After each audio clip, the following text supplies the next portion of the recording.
Hello everyone, how are you doing? This is MD Tech here with another quick tutorial. In today's tutorial, I'm going to show you guys how to send an email to multiple people or recipients in Gmail. So this should hopefully be a pretty straightforward process here, guys. And without further ado, let's go ahead and jump right into it.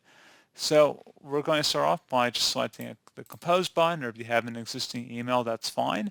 You can copy and paste multiple email addresses into here and type multiple email addresses in here. So you can just type in an email address and then hit enter.